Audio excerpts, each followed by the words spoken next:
नमस्कार, मी गंगाधर सूर्यवंशी. प्रगती लाईव्ह न्यूजमध्ये आपले स्वागत आहे. नवनवीन ताज्या घडामोडी पाहण्यासाठी प्रगती लाईव्ह न्यूज चॅनलला लाईक करा, शेअर करा आणि सबस्क्राईब करा.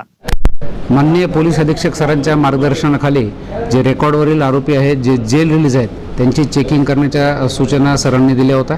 त्यानंतर आम्ही जो रेकॉर्डरचा आरोपी आहे लड्ड्या, याला आम्ही चेक केल्यानंतर त्याच्यासोबत आणखीन 2 संशयित इसम सापडले. त्यांच्याकडे काही मोबाईल सापडले, ज्याबद्दल ते व्यवस्थित माहिती देऊ शकत नव्हते. अशा आरोपीकडून आम्ही अधिक विचारपूस केली असता साधारणतः 6 ते 7 गुन्हे ओपन झालेले आहेत.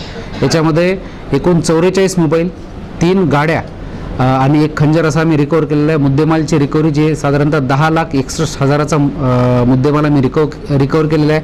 याच्यामध्ये पोलीस स्टेशन बारड, अर्धापूर येथील दरोड्याचे गुन्हे, त्याचबरोबर परभणी जिल्ह्यातील गंगाखेड येथील दरोड्याचा एक गुन्हा, पोलीस स्टेशन अर्धापूर येथील 399चा एक गुन्हा, नांदेड ग्रामीण, भाग्यनगर आणि शिवाजीनगर येथील मोबाईल चोरीचे असे 7 गुन्हे ओपन झालेले आहेत. आणि याच्यामध्ये दोन्ही प्रकरणामध्ये मिळून आमच्याकडे आता सध्या 11 आरोपी आहेत आणि 11 आरोपी आमच्या ताब्यामध्ये आहेत. याच्यामध्ये आरोपी वाढण्याची शक्यता आहे. यामधील 2 ते 3 आरोपी जे आहेत त्यांचं सेम बॅकग्राऊंड आहे, सेम रेकॉर्ड आहे. 395, 392 मोबाईल स्नॅचिंग, चेन स्नॅचिंगचे.